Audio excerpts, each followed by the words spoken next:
Hoje nós vamos conversar com o professor André Martins, que já está aqui com a gente. Eu vou fazer aqui uma breve apresentação. Boa noite, professor. Boa noite, Jorge.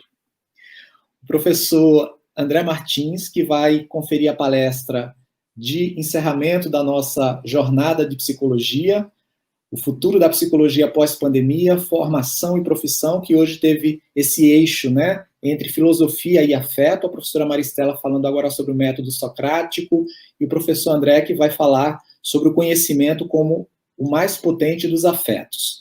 O professor André é filósofo e psicanalista, professor associado do Núcleo de Bioética e Ética Aplicada da UFRJ, Universidade Federal do Rio de Janeiro, membro dos programas de pós-graduação em filosofia e em bioética e ética aplicada à saúde da mesma universidade, é doutor em filosofia pela Université de Nice, doutor em teoria psicanalítica pela UFRJ, com pós-doutorado sênior em filosofia pela Universidade de Provence, professor visitante das universidades de Reims e Ames, pesquisador convidado da Universidade de Paris, Sorbonne, membro do Círculo Psicanalítico do Rio de Janeiro e do Espaço Analítico de Paris, coordenador do SPIN, UFRJ, grupo de pesquisa Spinoza e Nietzsche, editor-chefe da revista Trágica de Estudos de Filosofia da Imanência, autor de Pulsão de Morte, é uma pergunta, Pulsão de Morte, eu tenho, inclusive, excelente livro,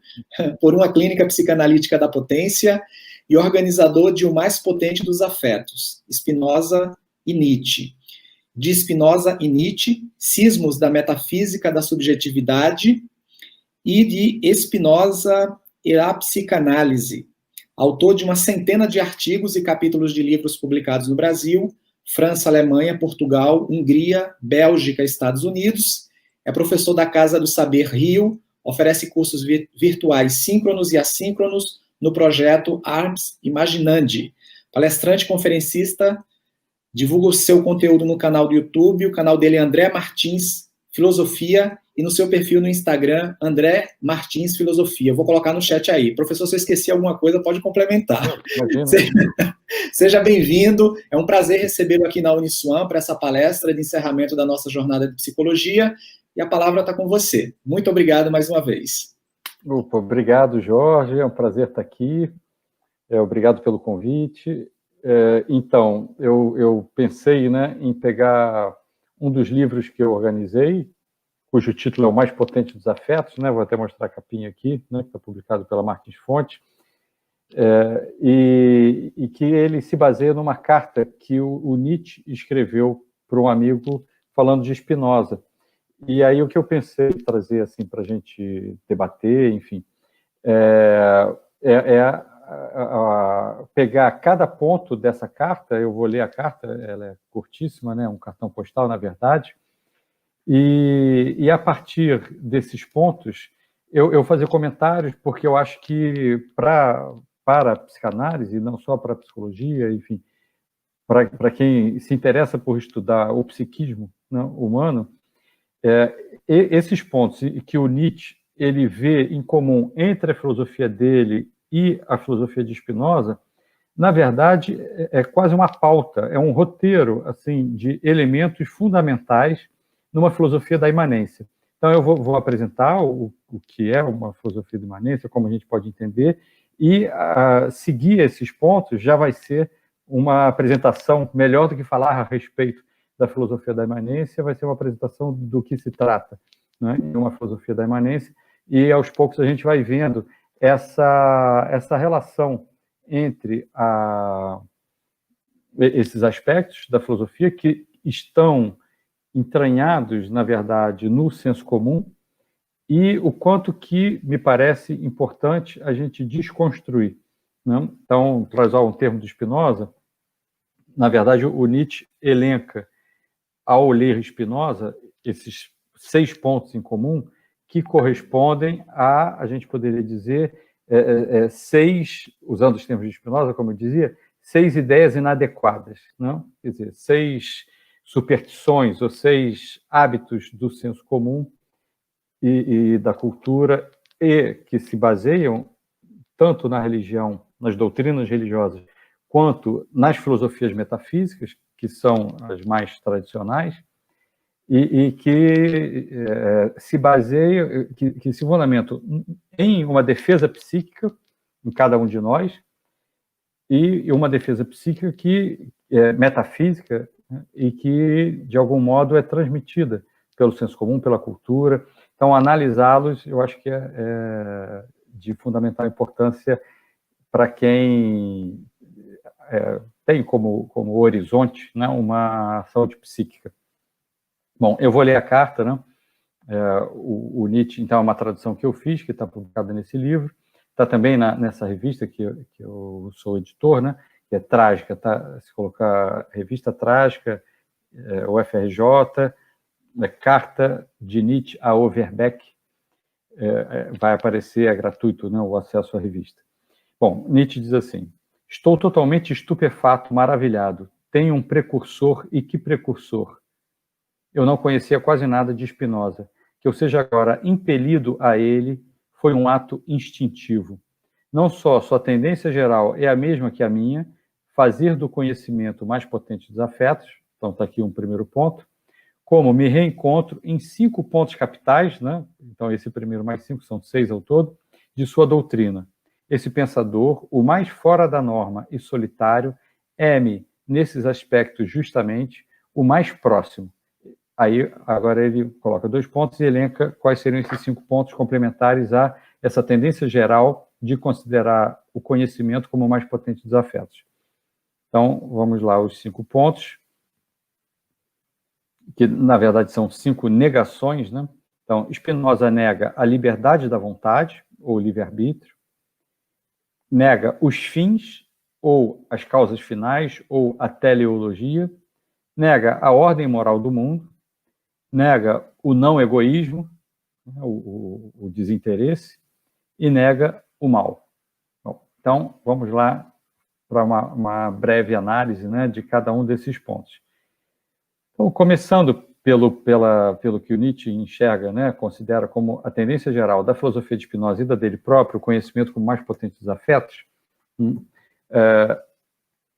isso já nos remete a uma base assim, de compreensão do que a gente pode chamar filosoficamente de imanência, em contraposição à transcendência, mas, sobretudo, à metafísica, né? Uma transcendência metafísica. A metafísica, como o nome diz, né? Meta para além. Física, physis, natureza. Então, natureza, mundo sensível. Então, para além do mundo sensível. Por mais que, a princípio, se a gente ouve a palavra e a explicação da palavra possa parecer estranho, a gente imaginar, né, algo para além do mundo sensível, nas doutrinas religiosas, isso é o que há de mais comum de imaginar, na filosofia também, e no senso comum também, paradoxalmente, talvez, porque, justamente, se a gente pega, por exemplo, Platão, Sócrates e Platão, mas isso não começou com eles, né? Mas se a gente pega eles que trazem esse pensamento, esse sentimento para a filosofia, né? Para a filosofia aí chamada ocidental. E a gente pega Platão quando ele diz que existe um mundo das ideias, que é outro mundo em relação ao nosso mundo, que é o mundo sensível, e que ele diz que mesmo as nossas ideias, os nossos pensamentos fazem parte do mundo sensível. O que seria esse mundo inteligível? Seria o mundo das ideias verdadeiras. E as nossas ideias, e as coisas também, né, e as coisas singulares, participariam, se aproximariam mais ou menos, ou se distanciariam da perfeição do mundo das ideias. Então, isso, não sei se já deu para fazer o link, né? Isso está presente no nosso dia a dia, no senso comum, até hoje, enfim, enormemente. Ou seja, a cada vez que a gente toma um modelo como o que cada um de nós, eu mesmo ou o outro, deveria ser, esse dever ser já está tomando aquele modelo como um ideal de perfeição, né? Na psicanálise poderia ser um ideal de ego, mas no sentido forte do termo, né? Ou isso certamente vai ser introjetado, ou já está introjetado, se eu considero assim, como uma exigência superegóica, o fato é que essa ideia suposta perfeita tem em cada um de nós um efeito de cobrança que a princípio, nos leva a nos considerarmos imperfeitos, devedores daquele ideal e culpados de não sermos perfeitos. Então, isso se dá não só, digamos, em relação a supostos valores absolutos e a virtudes, mas também, por exemplo, no consumismo, quando, de algum modo, eu coloco para mim que eu só vou ser feliz se eu obtiver tal ou tal bem material, ou tal condição de vida. Então, mais uma vez, assim como em Platão, eu estou colocando um ideal de perfeição e me julgando ou julgando os outros moralmente em relação à proximidade, a alcançar ou não aquele ideal. A mesma coisa vale também até para o próprio corpo, né? Isso é curioso, porque se diz muito que na contemporaneidade se perdeu os valores morais superiores e se dá muita ênfase ao corpo, valoriza-se muito o corpo. E não é verdade. O que se valoriza na contemporaneidade não é o corpo, é um ideal de corpo, é uma ideia de corpo supostamente perfeita, ou um corpo supostamente perfeito. Então, isso aparece, né, no Facebook, no Instagram, né, as pessoas justamente querendo se mostrar próximas desse ideal platônico de corpo. Então, não é propriamente uma valorização do corpo real, né, do corpo que existe, que pulsa, que sente, que é ativo, que serve para a vida. Né? É uma valorização de uma ideia, assim, bem como na teoria platônica, né, de uma ideia de corpo perfeito. Bom, então,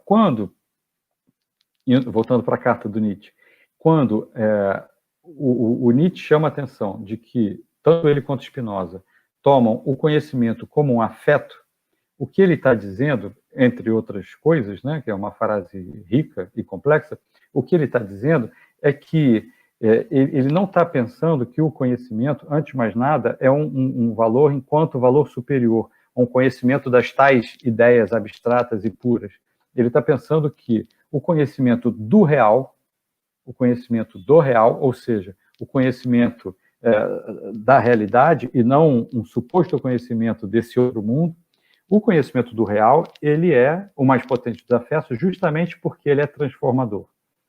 Eu vou até usar um termo do Spinoza bem simples. Bom, não é simples, mas dá para entender ele com simplicidade, que pode ajudar a gente. Né? O Spinoza diz assim, o meu pensamento, o pensamento de cada um de nós, ele é o que o Spinoza chama de a ideia do corpo, ou seja, que é o próprio afeto. Ou seja, quando a gente sente esse pensamento inconsciente que a nossa mente está pensando, ele é a ideia do corpo que se confunde com o próprio sentir, com o próprio afeto, porque eu me afeto na interação com as coisas. Outra coisa, só que na teoria, na tradição metafísica, essa outra coisa que é chamada pensamento só, é a ideia da ideia, ou seja, a ideia que eu tenho a respeito do que eu já pensei, isto é, do que eu já senti. Então, essa ideia da ideia, que pode depois ser a ideia da ideia da ideia, e eu partir em abstrações, inclusive associando imagens e ideias vindas de outras experiências, de outros momentos, de outras fontes, né?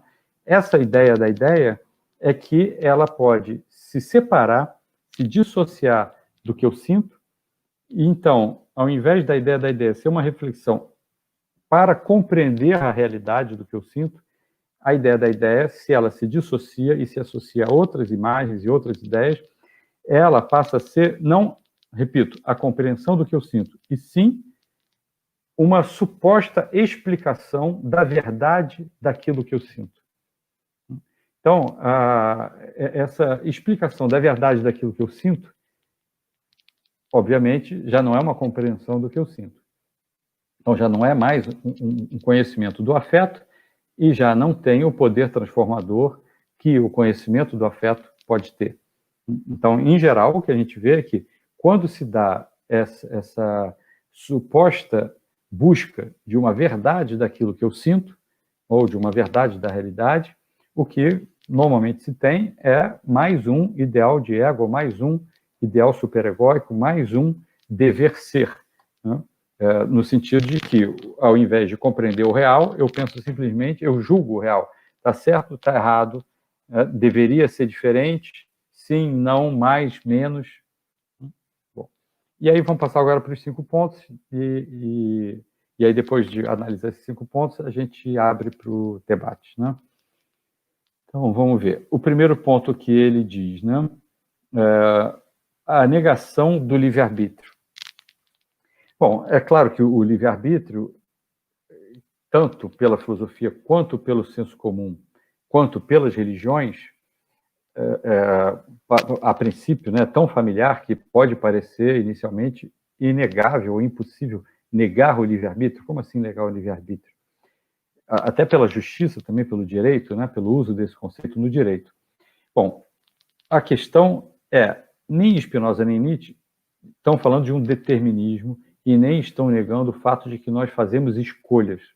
O que eles estão dizendo é que, aí eu acrescentaria, evidentemente, as nossas escolhas sempre são a resultante de uma interação com o contexto atual, com o ambiente, e uma resultante onde participam inevitavelmente os nossos afetos, a maneira como a gente se afeta. Então, a questão do livre-arbítrio, o conceito do livre-arbítrio, pressupõe algo que, no meu entender, concordando com eles, não corresponde à realidade, de que o arbítrio, o julgamento, ele é livre. Então, não está se falando exatamente de escolha quando se fala em livre-arbítrio, está se dizendo que eu posso arbitrar de uma maneira livre, isto é, de uma maneira somente com a ideia da ideia dissociada, ou seja, como se fosse um exercício de uma razão pura, e que esse exercício de uma razão pura seria livre dos afetos, livre da minha interação, do meu contexto, e isso não é possível. Não? Quer dizer, toda vez que a gente avalia, por mais que a gente tente ser imparcial, na verdade a gente está avaliando a partir de uma perspectiva. Então, para ser uma avaliação, digamos, que Spinoza chamaria de racional, é preciso, né, que essa razoabilidade ela leve em conta os meus afetos. Quer dizer, o que estaria sendo criticado é quando a gente supõe que o ideal de uma avaliação, ou se trata de uma avaliação, de uma escolha, que o ideal de uma escolha seja uma escolha supostamente racional, supostamente pura e racional, puramente racional, e que devesse, então, ser imposta contra mim mesmo. Isso no senso comum. A ideia do livre-arbítrio seria mais ou menos dizer que se eu sou impelido a gostar de algo, ou se eu sou inclinado a fazer uma certa escolha, o tal do livre-arbítrio diria assim, olha, mas essa escolha é imoral, ou essa escolha é errada, ou essa escolha não é supostamente o que você deveria fazer, ou essa escolha não está certa. Só que a gente sabe, pela experiência, que quando a gente opta, faz uma escolha somente pelo raciocínio, sem levar em conta como eu estou me sentindo, isso leva à depressão, isso faz muito mal para a própria pessoa. Então, o que Spinoza e Nietzsche estariam dizendo, né, estão dizendo, é que se você acha que essa escolha não é a melhor, de fato, primeiro, isso deve levar em conta os seus afetos também, né? E segundo, se você acha que não é a melhor escolha, mas é a que você sente, isso é mais um motivo para você tentar entender por que você sente.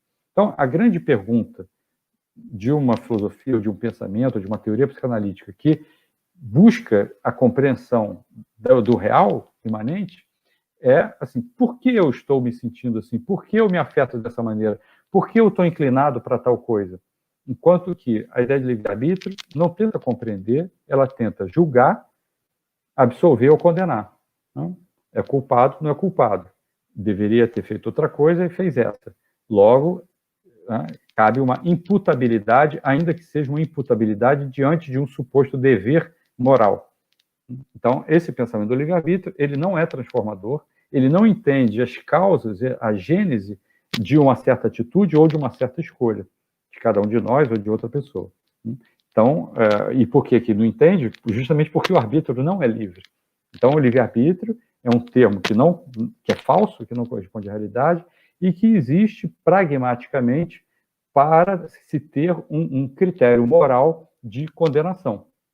Então, se a ideia não é condenar, mas é compreender a realidade, então é preciso entender quais as causas, o que leva, né, qualquer um de nós, né, a certas escolhas. Essa compreensão do que nos leva às escolhas, essa compreensão, sim, seria transformadora, porque aí eu entendo por que eu estou inclinado para aquilo. Então, se aquilo não me agrada, eu vou entender por que eu estou inclinado para uma coisa que não me agrada.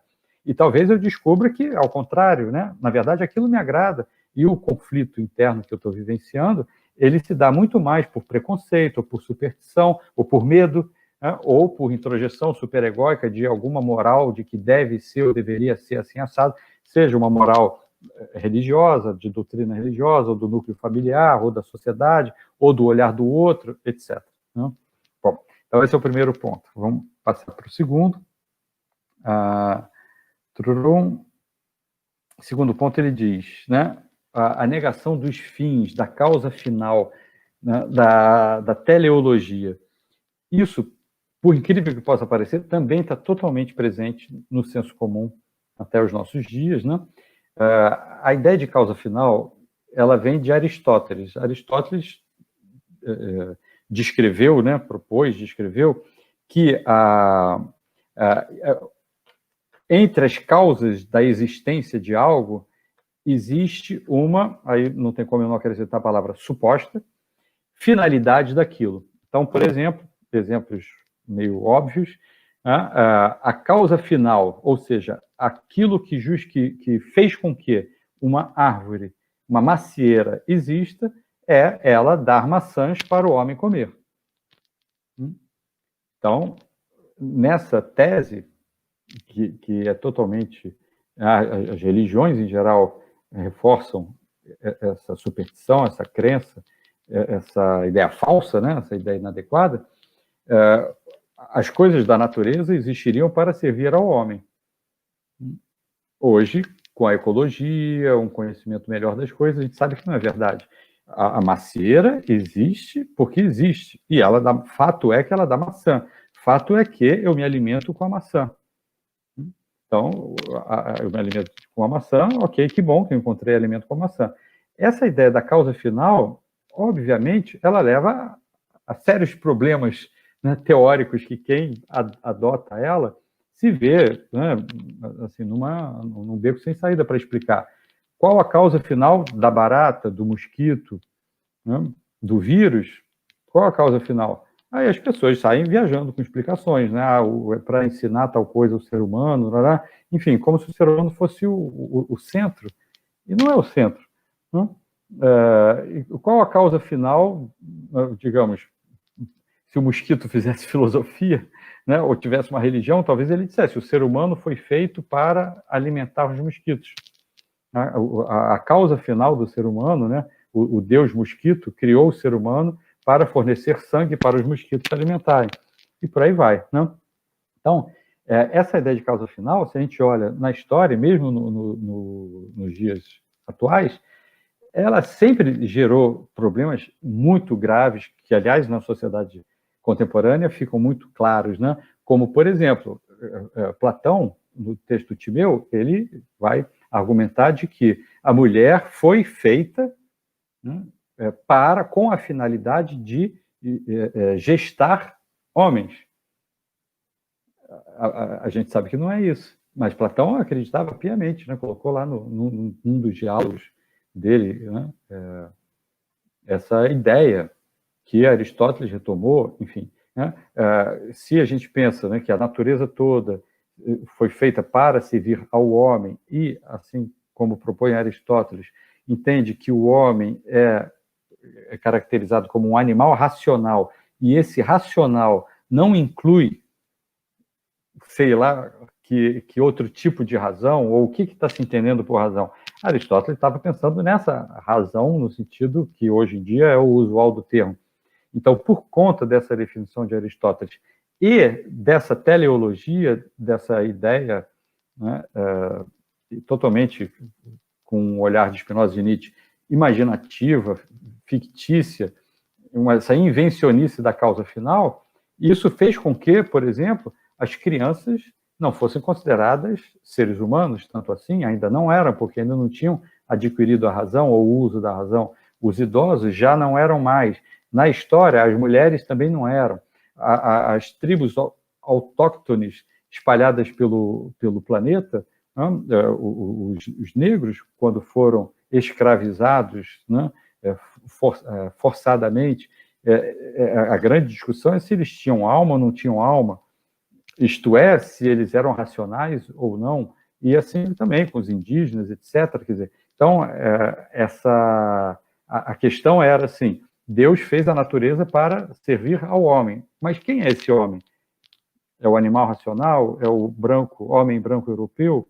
Então, Deus fez a mulher também para servir ao homem. Isso até o século XX estava presente na moral religiosa, em grande parte ainda está presente. Né? Quando nas religiões se diz o papel da mulher é tal, o papel do homem é tal, a questão também, né, do uso da sexualidade, do uso do corpo para o prazer sexual, é a mesma coisa. Existe uma causa final do sexo, que é a reprodução. Ué, por quê? Quer dizer, então, a própria ideia de causa final, ela é claramente uma invenção que tem uma finalidade moralista, mas que não se sustenta e, ao contrário, gera esse problema que toda a metafísica gera, e toda a história da metafísica gera, que é dissociar uma ideia da ideia do corpo, isto é, dissociar um pensamento que sai viajando, na verdade é imaginativo, não é racional, é imaginativo, uma imaginação que se propõe como se fosse uma verdade, uma ideia verdadeira, e a partir dessa imaginação, em nome de uma verdade, julga-se, e em geral condena-se, a realidade, ao invés de tentar compreender a realidade, de observar a realidade. Bom, então isso em relação a causas finais. Vamos lá, terceiro ponto. Eu vi que está tendo um monte de questão, né? Eu acho melhor eu completar os pontos e a gente abrir o debate aí enfim, né, o professor Jorge, se quiser me passar algumas das questões escritas, ou senão eu volto aqui e tento procurar para responder. Né? Mas, aí voltando então para completar os 5 pontos, né? O terceiro ponto que o Nietzsche propõe é a ordem moral do mundo. A ordem moral do mundo, numa visão religiosa, mas não só, numa visão kantiana, por exemplo. Né? Kant é um autor extremamente considerado hoje em dia, né? Até hoje em dia, pelo direito, pela moral, pela sociedade de uma maneira geral, né? Na história da filosofia. A ordem moral do mundo, e se a gente pensar na religião talvez fique mais fácil, também está presente em Hegel, né? Que seria a ideia, em Hegel, por exemplo, de desenvolvimento. Nas religiões seria a ideia do quê? Acho que corresponde à frase do senso comum, né, que vem da religião, Deus escreve certo por linhas tortas. Ou seja, seria a ideia de que o que acontece, de algum modo, segue, né, um desenvolvimento moral, tem uma razão moral. Num certo sentido, se confunde com a teleologia. Né? O desenrolar da história segue uma finalidade moral. E, mais uma vez, a gente sabe que não é verdade. Evidentemente, depende da perspectiva que se tem. Qual o moralismo, digamos, para todos os horrores que aconteceram na história da humanidade? Qual a ordem moral que se desenvolve a partir da perspectiva de uma tribo indígena brasileira ou de um povo da África negra, ou etc. Né? Enfim. Então, mais uma vez, fica claro, né, me parece, que o mundo não segue um desenvolvimento e muito menos moral. Simplesmente as coisas acontecem e se explicam pelo que Spinoza chama de causas próximas, né? Então, acontece porque uma coisa engendra a outra, e é claro, aí ao contrário, né, o que eles estão dizendo é que, assim, quanto mais eu compreender o real, eu conhecer o real, mais eu tenho condições de melhorá-lo, de transformá-lo, visando uma vida melhor, uma relação humana melhor, uma ética com mais ética, etc. Enquanto que a moral, nesse aspecto, em oposição à ética, ela propõe o quê?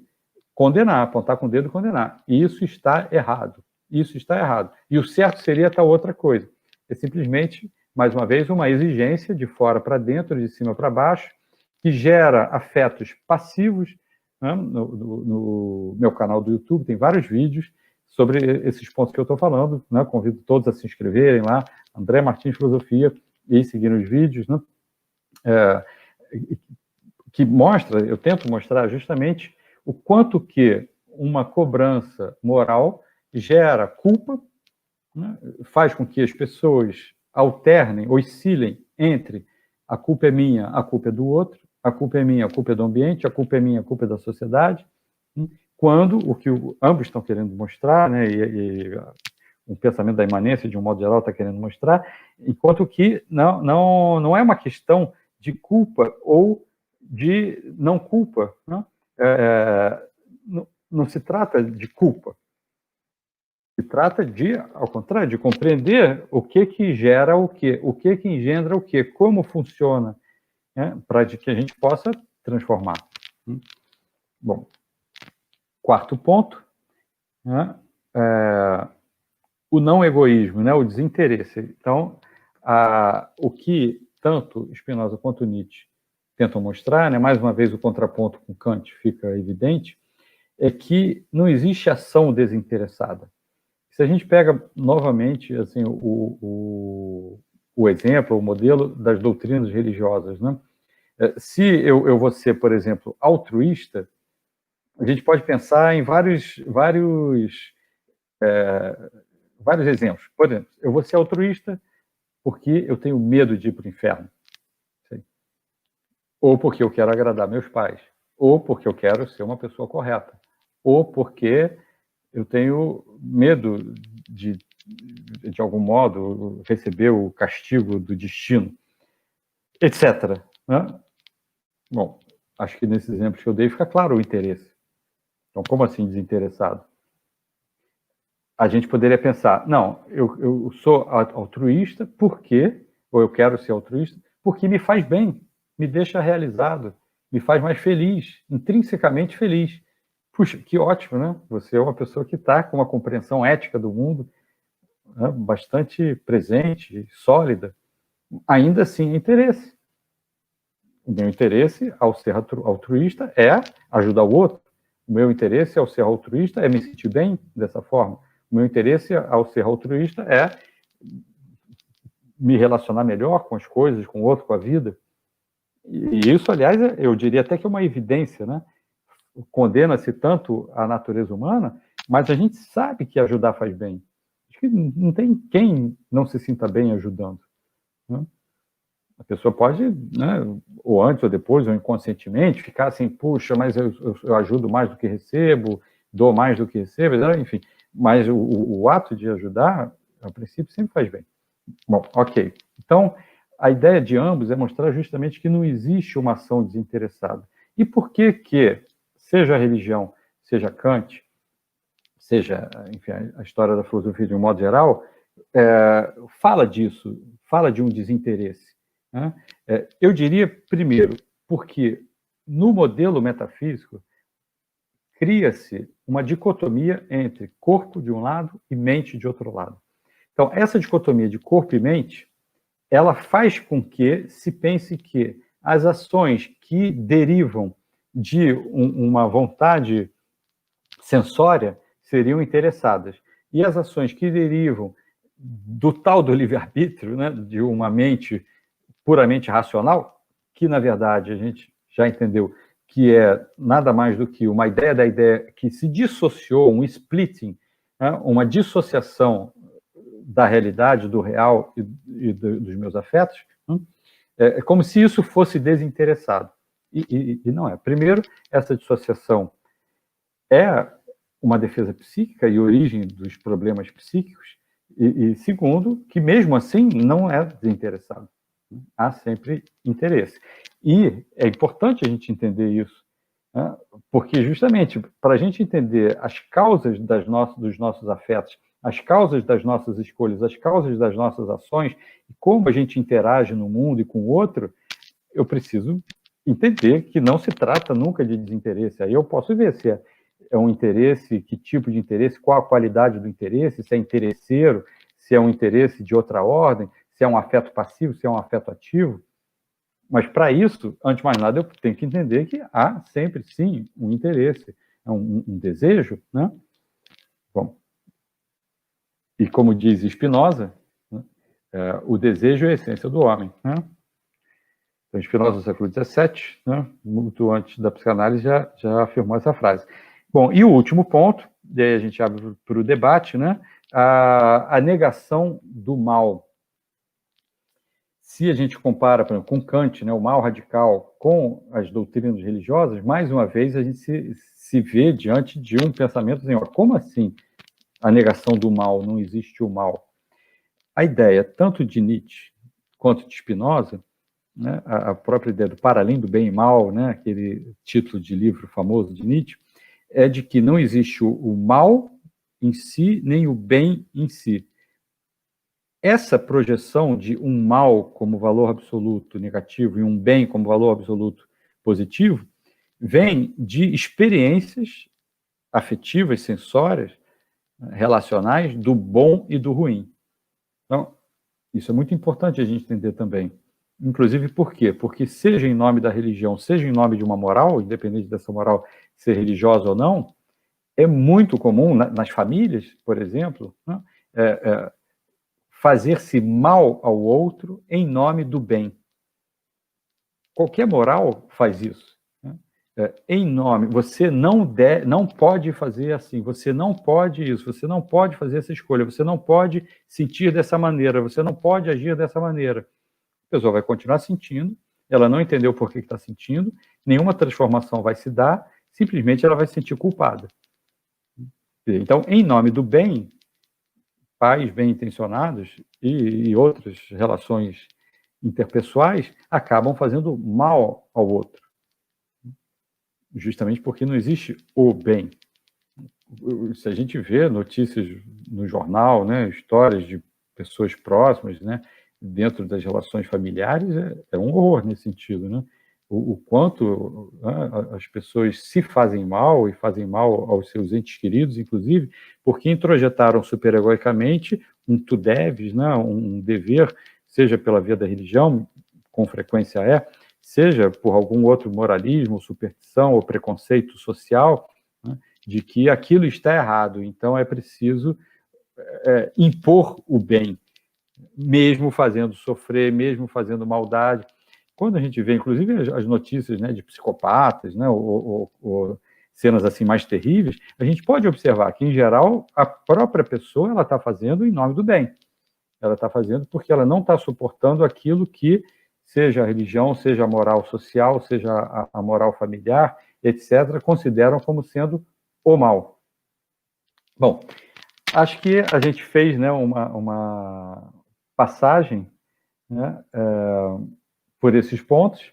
Acho que eles são importantíssimos para a nossa compreensão, né, do real, enfim, e inclusive pensando, né, na psicologia, na psicanálise, na clínica também, né, me parece que perceber essas, usando de novo aquele termo do Spinoza, né, essas ideias inadequadas, é um primeiro passo para qualquer tipo de transformação da maneira como a gente pensa, da maneira como a gente se afeta.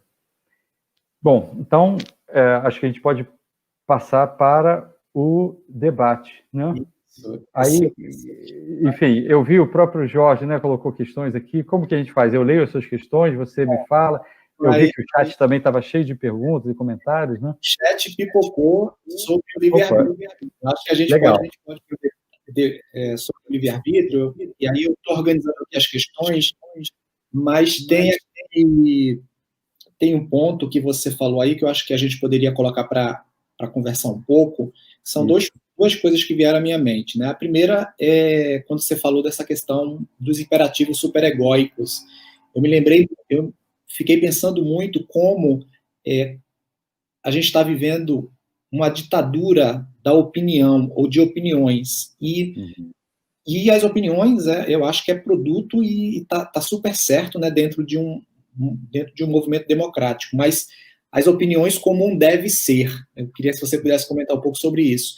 E a segunda questão, para depois eu organizar aqui as perguntas do pessoal, é quando você falou um pouco sobre causa final. Eu fiquei pensando também como esse dever hoje do ser humano em ser feliz, né? O que gera como contraponto, né, um sujeito depressivo, né, deprimido, porque tem toda uma questão que envolve esse ditame aí superegóico, né, seja feliz, e o sujeito olha, né, e vê que tem tanto sofrimento, tem tanta dificuldade, que esse sujeito às vezes acaba desistindo. É óbvio que tem aqueles resilientes, aquelas outras nomenclaturas que a gente utiliza, mas na tua fala me veio essas duas questões que eu acho que tem um impacto muito grande na nossa clínica, né, que é a questão das opiniões, né, que é importante para um cenário democrático, mas muitas vezes essas opiniões, elas vêm com esse imperativo superegóico do deve ser, como se a opinião viesse para purificar um comportamento ou outro. E essa causa final, né, se a gente pudesse brincar um pouco com essa coisa que você trouxe, a causa final de ser feliz, né? O objetivo, a gente está aqui para ser feliz, e isso envolve uma série de questões. Eu vou colocar esses 2 pontos iniciais enquanto eu vou organizando aqui as perguntas da... Tá ótimo, Jorge.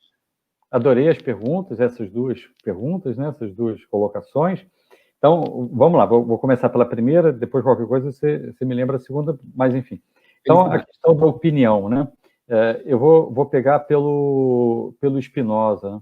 Ele coloca assim, o problema da opinião, da doxa, é que normalmente as nossas opiniões, elas se dão justamente de uma maneira mais imediata a partir do modo como a gente se afetou, né?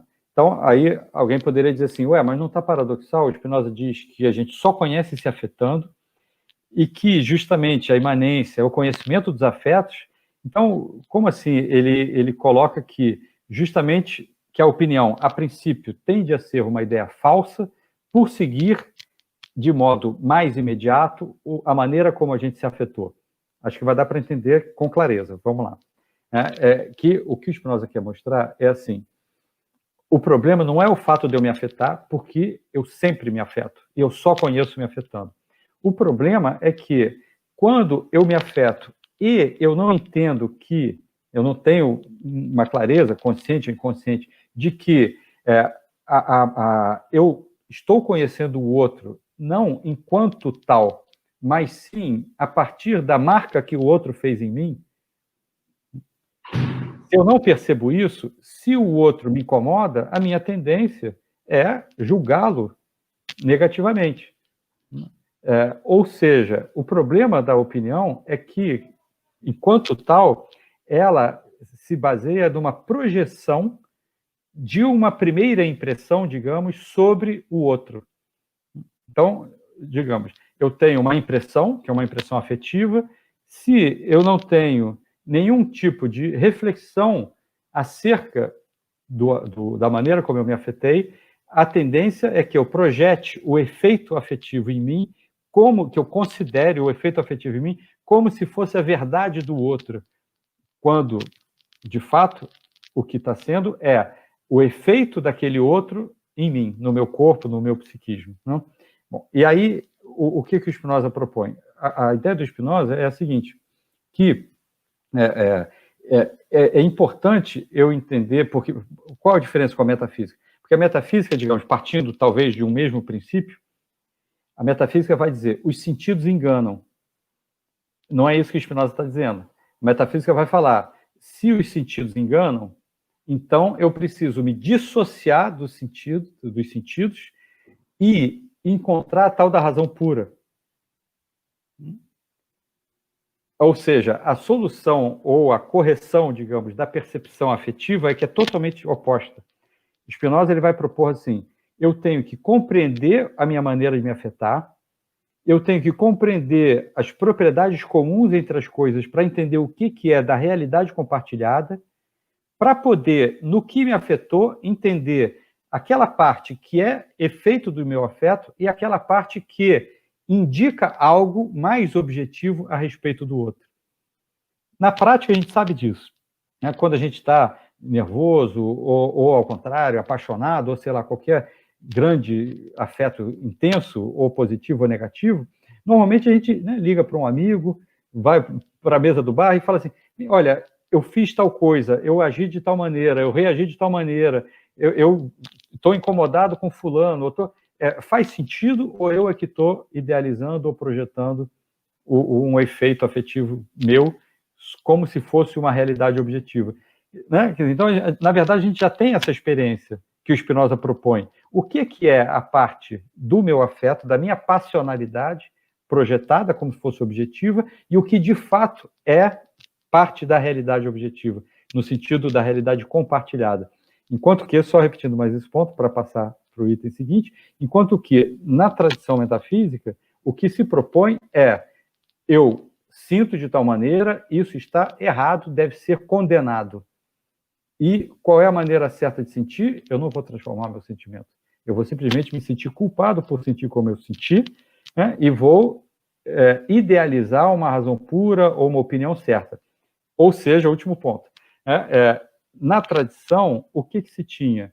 Você tem que ouvir a pessoa que vai dizer a verdade sobre aquilo, que pode ser o professor universitário, que pode ser o sacerdote, que pode ser alguém.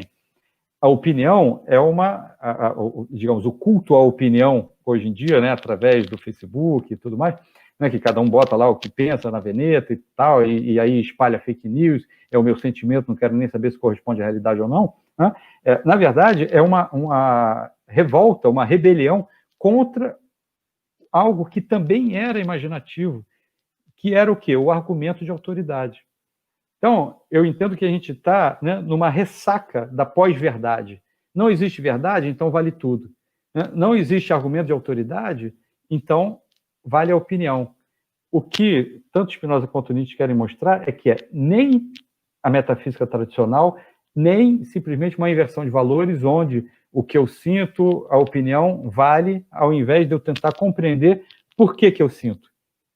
Que é diferente de simplesmente condenar o que eu sinto.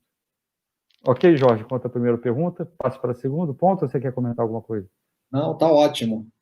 A segunda pergunta foi sobre esse imperativo também de ser feliz, não é? Isso, exato, perfeito. Afetando o sujeito, pegando aí essa tua fala, né? O sujeito é afetado por esse tipo de imperativo, e a gente tem aí muitas pessoas, né, inclusive desenvolvendo transtornos, né, ansiosas, ou aquelas deprimidas, né? Não que isso seja uma causa direta, mas assim, tá dentro do imaginário social contemporâneo, né? Seja feliz. Exatamente. E está perfeita a associação que você fez com a causa final, né?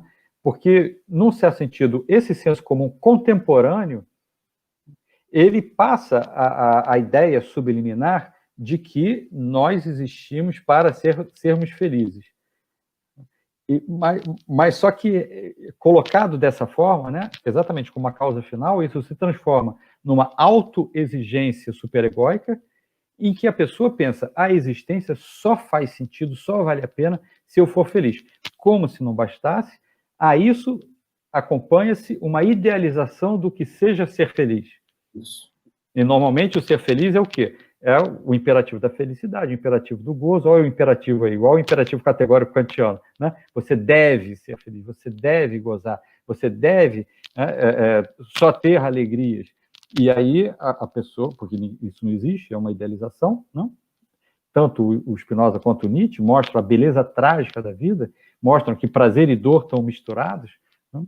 Então, a ideia justamente oposta disso, esse imperativo do gozo, vai passar uma ideia inadequada, falsa, de que se eu não for feliz, eu sou um loser, eu sou um fracassado. E se eu me vejo triste, ou pior ainda, se eu me vejo deprimido, aí então a culpa é minha, eu sou o culpado, porque está todo mundo gozando, né? Está todo mundo sendo feliz. Olha só como a grama do vizinho é mais verde, como a galinha do vizinho é mais gorda, né? E aí então eu vou, ao contrário de buscar compreender as causas da minha depressão, ou do meu estado depressivo, ou da minha tristeza, eu vou esconder, eu vou ocultar, talvez até de mim mesmo, né? Porque eu vou sentir uma vergonha social de poder me abrir para quem? Contar para quem que eu sou culpado, só que você não é culpado. Contar para quem que eu sou um perdedor, só que você não é perdedor. E isso é impressionante. Eu vejo assim em Instagram, às vezes até psicólogos que compram esse discurso. É muito chocante, né? É um pouco do estilo assim, só é deprimido quem quer, tem que acordar, botar uma disciplina e tal. Você está só agravando a cobrança superegóica. Quem já deprimiu, ou quem observa a depressão de perto, sabe que não tem nada a ver com isso, né? Eu acho que o Noel fez um comentário que eu acho que é assim, super interessante. Ele diz aqui, talvez se mudarmos a concepção de que não estamos no centro nem no topo, as macieiras sobreviverão. Exato, claro, claro. Mas é verdade, Noel. Esse pensamento, tanto das doutrinas religiosas quanto de filósofos como Kant, Hegel, é um pensamento insustentável. Insustentável em todos os sentidos, eticamente, humanamente, em termos dos recursos naturais. Essa ideia de que Deus fez a natureza para servir ao homem, que não é verdade, isso levou ao extrativismo, a esgotar os recursos naturais, levou a escravizar outros povos que não eram considerados tão humanos assim, etc. Levou ao machismo, né? E por aí vai. Verdade. O Lucas, eu acho que sintetiza bem um pouco a discussão que estava no chat, né, no bom sentido, né, sobre livre-arbítrio e liberdade. O Lucas colocou assim, professor, então essa questão de negar o livre-arbítrio teria mais ou menos ligação com a máxima do Sartre, o homem está condenado a ser livre, no sentido de se perceber responsável pelas escolhas? Então, é uma boa colocação, tá, Lucas? Eu não vejo assim. Por quê? Vou tentar explicar, né? A filosofia do Sartre, eu entendo, né, como uma filosofia, às vezes a psicanálise lacaniana, freudiana se aproxima disso, enfim, como, assim, muito centrada nessa ideia da responsabilidade sobre as escolhas. Ok, responder significa justamente você, de algum modo, assumir, não negar as suas escolhas, né? Mas, quer dizer, a ideia de responsabilidade sobre as escolhas, eu prefiro não dizer dessa forma, e, aliás, em Sartre, me parece que Sartre está no alvo dessa crítica que eu vou fazer, né? Porque essa responsabilização, ela é muito próxima da culpabilização. E não só da culpabilização do outro, como da autoculpabilização. E aí a gente poderia pensar, bom, então, ok, não tem mais culpa, está tudo liberado. Não. Por exemplo, o Winnicott, né, que é o psicanalista que eu considero não metafísico, né, que é um psicanalista da imanência, ele deixa muito claro, olha só, a culpa é quando a coisa deu errado. A outra face da moeda da culpa, que é justamente quando a gente adquire, né, realmente um sentimento de ética, isto é, de pensar em mim ao mesmo tempo que eu penso no outro, é o concern, em inglês, né? Concernimento, que é justamente o quê? Ao entender que a minha vida está ligada à dos outros, isso me faz ter um zelo pela vida do outro. Eu não preciso me sentir culpado para isso. Então, a culpa, ela é sempre um sentimento negativo. Ok, se eu sinto culpa, puxa, então deixa eu entender por quê, para tentar justamente desconstruir isso. Não é para eu me condenar, putz, eu me sinto culpado, então estou do lado do mico, da metafísica, e agora não, tenho vergonha disso. Não, a gente se sente culpado. É importante entender que não faz sentido se sentir culpado e nem culpar ninguém. Faz sentido compreender o que está gerando aquele problema. E esse compreender o que está gerando pode ser expresso, por exemplo, com a ideia do concernimento, em Winnicott. Então, voltando para a frase do Sartre, né? Então, primeira coisa, eu não diria que eu sou responsável pelas minhas escolhas. Eu diria que eu sempre faço escolhas. Eu sempre faço escolhas, elas não se devem a um livre-arbítrio que eu segui ou deixei de seguir. As escolhas são um efeito do modo como eu penso, das influências que eu tenho, da maneira como eu introjeto exigências superegóicas de desejo dos outros ou expectativa dos outros, o modo como eu me afeto, etc, etc. Então, se eu, por exemplo, uma situação bem comum, se eu fiz uma escolha, putz, me dei muito mal naquela escolha. É muito comum as pessoas pensarem assim, poxa, eu fiz a escolha errada, queria que o tempo voltasse para eu fazer a escolha certa. É falso. Bom, primeiro que o tempo não volta, obviamente. Segundo, que é evidente que se você tivesse feito a outra escolha, também teria problemas. Então é muito mais fácil você achar que fez a escolha errada, porque você está na perspectiva do resultado. Então, a maneira adequada, digamos, né, que faz sentido de pensar é assim, bom, essa escolha deu errado, mas quando eu fiz a minha escolha, eu achava que era a maneira certa. Então, para mim, naquele momento, naquela perspectiva, era a maneira certa. Então, ou seja, eu entendo que é próximo, né, de se responsabilizar pelos efeitos da escolha, né, pelas consequências da escolha. Mas eu não usaria o termo se responsabilizar, é eu perceber e aceitar que aquela escolha fazia sentido para mim. E o fato é que eu a fiz. E agora tem essas consequências que não me agradam. Ok, mas a escolha foi minha. Então, é muito mais eu me colocar presente nas minhas escolhas e nos efeitos para poder transformá-las do que propriamente se responsabilizar, porque qual é a consequência disso? Então, agora eu sou responsável por esse horror aqui que aconteceu. Não, eu não sabia que ia ser um horror. Então, ok, eu fiz aquela escolha porque eu achava que era melhor. Não sei se era melhor, vai ver que a outra era ainda pior. Mas o fato é que eu estou aqui nesse imbróglio atual. Não preciso me responsabilizar pelo imbróglio atual. Eu preciso saber, sim, né? Entendo que esse é o ponto de proximidade. Que eu fiz a escolha, pronto, está feita. Ok, o que eu posso fazer agora com esse efeito? Então, voltando, né? E aí analisando a própria frase do Sartre, né? O homem está condenado a ser livre. Não é bem, eu não concordo, né, com essa ideia. No meu entender, não é bem assim. O que o Spinoza propõe, e eu prefiro, né, acho que corresponde mais à realidade, é assim, uma boa parte do tempo, das vezes, das nossas interações, das nossas escolhas, nós estamos sendo movidos por causas externas.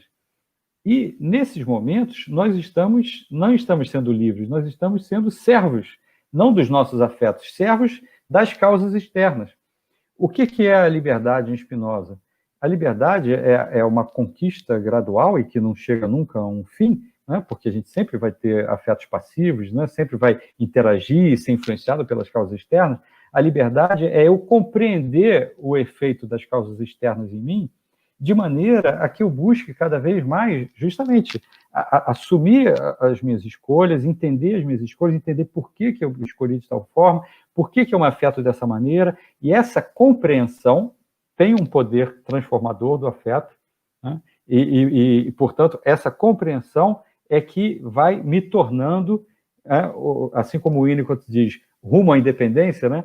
Spinoza diria rumo à liberdade, né? Quer dizer, cada vez mais livre do fato de seguir passionalmente efeitos afetivos e ser jogado de um lado para o outro, e se eu acrescentar isso, como em geral acontece, ideias inadequadas, falsas, né, de é por causa do mal olhado, é porque Deus quis, é porque sei lá o que, ou a culpa é, sei lá, do universo, da sociedade, ok, existem vários fatores, tá bom. E eu, na compreensão de como esses fatores me afetam e como que eu posso me tornar mais ativo, mais expansivo e menos reativo. Isso é o caminho da liberdade.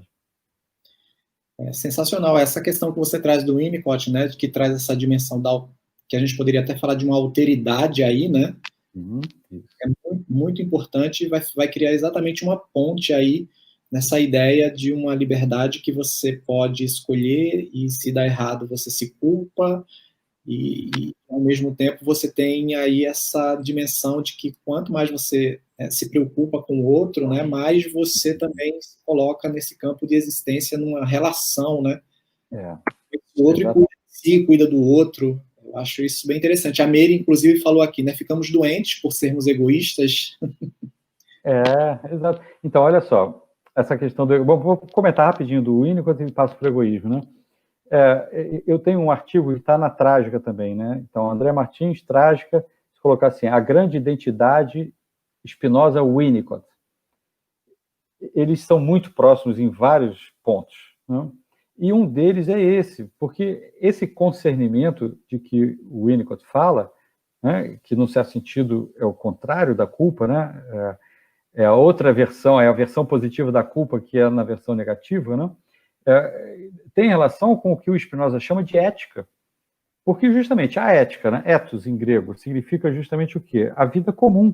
É você pensar em você e pensar no outro. Quando o ethos foi traduzido pelos romanos, né, pro ethos em grego, né, quando foi traduzido para o latim moros, que gerou moral, aí o que se teve foi, assim, normatizar a relação com o outro, a partir de princípios estabelecidos, que passaram a funcionar como causa externa. Então, se a gente tem essa chave de compreensão da filosofia de Spinoza, fica muito claro a grande diferença entre uma ética que vem de uma compreensão e portanto, de uma confiança, de uma transformação do afeto, da minha disposição no mundo, né, em relação a uma moral, que eu não mudo nada, continuo numa dicotomia corpo-mente e simplesmente julgo, condeno. Né? Bom, então, aí passando, né, para o segundo ponto, você me relembra qual era o ponto? Que a gente fica doente, né? Egoístas, isso, acho que é. Então, vamos ver a questão do egoísmo, né? Eu falo isso em tudo quanto é palestra, porque eu acho, além de achar engraçado, eu acho que é muito verdadeiro. Né? Tem uma música do Jorge Ben Jor, né? Que explica bem essa visão, tanto de Nietzsche quanto de Spinoza. Quando o Jorge Ben, ele diz assim na letra, né? Se malandro soubesse como é bom ser honesto, seria honesto só de malandragem. Traduzindo isso em Nietzsche e Spinoza. Né? O problema do egoísta é que ele não está pensando nele mesmo. Ele acha que está pensando nele mesmo, mas, na verdade, ele está sentindo muito mal, e por estar se sentindo muito mal e não ter consciência disso e não buscar se afetar melhor, ele se torna egoísta.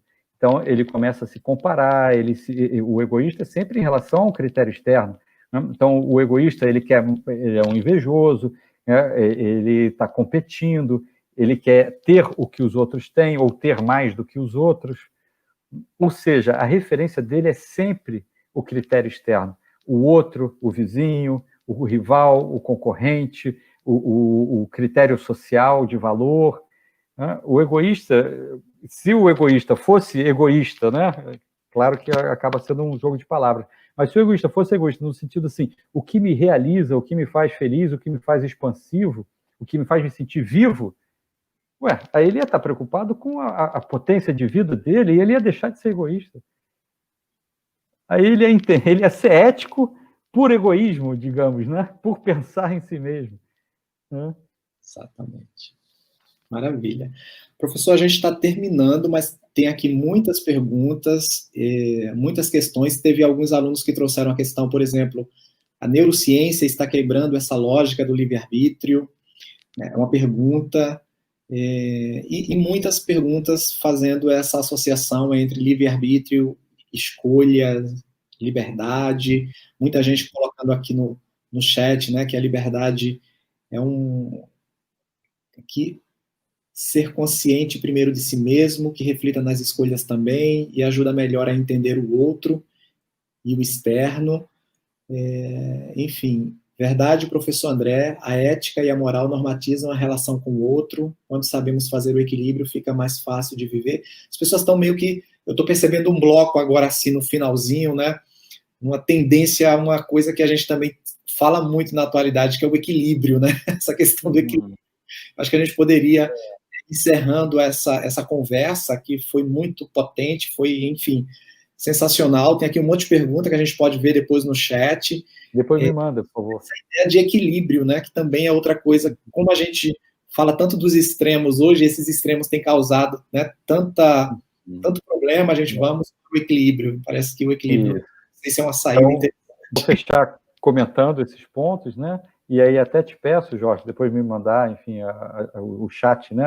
A íntegra do chat, te agradeço se for possível. Então, primeiro ponto rapidinho sobre a neurociência. Dá a impressão, e eu acho que isso é um pouco uma idealização da ciência, de que os resultados dos experimentos na neurociência trazem colados neles próprios sua interpretação. E não é verdade. Tanto é que, dentro da neurociência, existem várias correntes. Porque existe lá o resultado do experimento, né, do PET scan no cérebro e tal, ok, isso é muito revelador, mas é preciso sempre interpretar. Então, existem interpretações que são, inclusive, antagônicas. Então, eu acho assim que a armadilha da neurociência é achar que ela está dizendo que nós somos autômatos, que nós somos máquinas, e que a gente acha que sente, mas, na verdade, é a dopamina, ou sei lá o que, e tal, ou a ocitocina. Endorfina, A ocitocina. endorfina, não é, entende? Ao contrário, são os afetos vivos que a gente sente é que produzem isso. Se fosse simples, assim como pode parecer, você tomaria, né, um antidepressivo, né, que faz a recaptação lá da serotonina e obrigatoriamente, digamos, necessariamente, você estaria cheio de energia, vitalidade, felicidade. A gente sabe que não é assim. O antidepressivo, ele é uma base quando a pessoa está muito desequilibrada emocionalmente, né? Mas não é, pum, tomei uma injeção, mesmo a anfetamina, né, esses remédios que estão fazendo o sucesso lá nos Estados Unidos e tudo mais, todos os relatos são o quê? Que tem uma ressaca, tem uma depressão posterior, sobretudo, claro, dependendo da dose, mas mesmo há também acostuma-se, né, não está me vindo a palavra que é usada na medicina, né, um hábito com aquela dose, então seria necessário aumentar a dose, como em qualquer adicção, bom, etc. Então, isso para dizer o quê? Sim, a neurociência ajuda a fazer com que a gente conheça o funcionamento neurológico do ser humano, e isso tem relação, claro, com o psiquismo. Mas, atenção, é sempre preciso acrescentar interpretações aos resultados dos experimentos da neurociência. Então, não é à toa que existem várias correntes dentro da neurociência, porque cada um aplica ali a sua ideologia, o seu pensamento, enfim, ou não, consegue se manter mais na imanência e ser mais imparcial, etc. Ok. A outra ponta, o equilíbrio. Sim, o equilíbrio. Só que eu queria aproveitar justamente para fazer também uma diferenciação, né? Porque a gente está muito habituado com a proposta aristotélica, do justo meio, como se o equilíbrio fosse o que talvez, né, a Grécia Antiga buscou com a ataraxia, assim, eu não me afetar. Qual é a novidade em Spinoza e em Nietzsche? Eles não estão propondo exatamente uma ataraxia. Eu diria que o que eles estão propondo, certo, não é você ser passional e ficar, enfim, com explosão de ódio ou com explosão, sei lá, de qualquer outra emoção. E quando o Spinoza ele diferencia o afeto ativo do afeto passivo, olha que interessante, o Spinoza diz assim, olha só, o afeto ativo, ou seja, aquele que me expande, que me realiza, é bom que ele seja intenso. Então, o problema não é a intensidade, é a qualidade da intensidade. Então, quando eu tenho afetos que expandem a minha potência, que me realizam, não tem, isso pode incomodar o outro, é claro, não tem como eu fazer mal ao outro. O que faz mal ao outro é a passionalidade. Sim, de fato, a passionalidade, quando a gente está, né, muita raiva, ou muita inveja, ou muito, sei lá, qualquer um dos afetos passivos, né,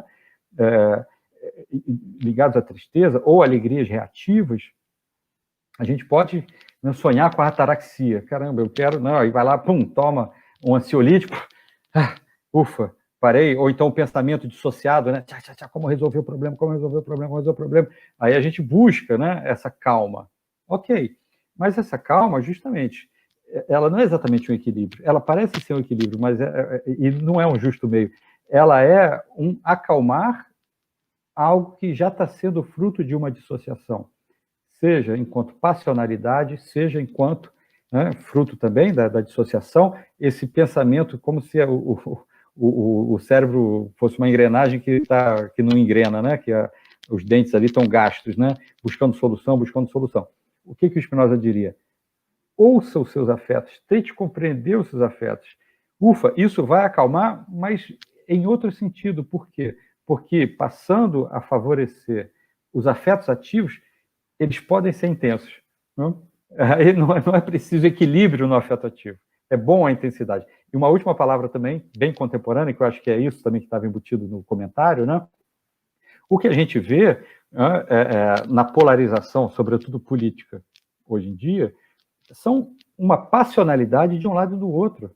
Uma luta por quem tem a verdade, que na verdade são duas opiniões, e que na verdade são ideologias, isto é, não enxergar o real e sim colocar ideologia que só enxerga o aspecto bom de uma tal ideologia e faz vista grossa do aspecto ruim, e o outro lado faz igual, enxerga o aspecto bom e faz vista grossa da parte ruim, e fica uma briga de ódio. Então, um ódio do bem, isso não existe ódio do bem. Então, o meu ódio é do bem. né? Eu quero exterminar o outro, mas porque o outro é o mal. Olha a metafísica, olha o moralismo, né? Não, mas eu sou progressista. Aí o outro, não, o progressista diz que o progressismo é hipócrita, eu sou conservador. Ué, é um ódio do bem contra o outro ódio. E o do bem, na verdade, é um adjetivo que cada um atribui para si mesmo. E, em oposição, atribui o outro como o mal, ou como responsável por todas as mazelas do país, do mundo, da vida, etc. Então, isso, para mim, fica muito claro, né? Claro, pensar a imanência, né? Pensar o psiquismo, ajuda a entender que, assim, na polarização não há saída. Não há saída. É igual aquela história, né, da briga do sertão do Nordeste, da família. Por que você matou o fulano da outra família? Porque o fulano da outra família matou um da minha família. E por que ele matou um da outra família? Porque o da minha família matou... Não adianta, ninguém sabe onde começa. O fato é que não existe ódio do bem. A única saída é, vamos pensar o real, a vida, o que é sustentável, pensar a ecologia em todos os seus aspectos, a ecologia, né, da produção, da economia, da natureza, do ser humano, das sociedades, tanto do campo quanto da cidade. Aí a gente teria um outro pacto de coletividade e não exclusão e extermínio do suposto mal que, como que por acaso, é sempre o outro, né? Aí é totalmente, né, o meu umbigo passional me impedindo de perceber o mundo, e como eu tenho um incômodo, fica muito mais fácil eu atribuir todos os males ao outro. Perfeito, André. Nossa, eu ficaria aqui a noite toda te ouvindo e conversando sobre esses temas. Vão lá no canal do André Martins, Filosofia. André Martins, Filosofia. YouTube, se inscrevam, né? Tem um monte de vídeos legais lá, e os livros dele também são excelentes, então aproveitem. Ele também tem ele é bem ativo também no Instagram. Tá? Então acompanhe ele. Aí André Martins Filosofia, tudo junto. André Martins Filosofia. O mesmo do YouTube, não é isso? Só que no YouTube você pode escrever separado, né? André Martins Filosofia, ou youtube.com/André Martins Filosofia, tudo junto. E no Instagram é @André Martins Filosofia, tudo junto. André, muito obrigado mais uma vez, tá, por ter compartilhado com a gente tantas reflexões, tantos conhecimentos, né, tanto afeto que nos afetou. Queria agradecer aos alunos que participaram durante esses 2 dias da nossa jornada. Hoje, né, nossa tarde, que foi só de apresentação de trabalhos acadêmicos, estudos de caso dos nossos alunos do curso de Psicologia. Agradecer aos professores, à comissão organizadora e a todos os palestrantes e convidados que fizeram desses 2 dias, né, assim, 2 dias, assim, inesquecíveis, né, de muita troca, de muito conhecimento, e que, com certeza, nos afetou bastante e que vai levar a gente para pensar, né, a jornada de 2021 e outros passos aqui no nosso curso de Psicologia na Unisul. André, muito obrigado mais uma vez. Jorge, mais uma vez, obrigado pelo convite, obrigado a todos que assistiram, todos que enviaram perguntas, né? Eu vou pedir para o Jorge depois o chat. Estou à disposição no Instagram, no YouTube. Queria agradecer o convite e o debate. Então, um abraço aí virtual com bastante carinho aí para todos. Abração, gente. Boa noite. Boa noite, André.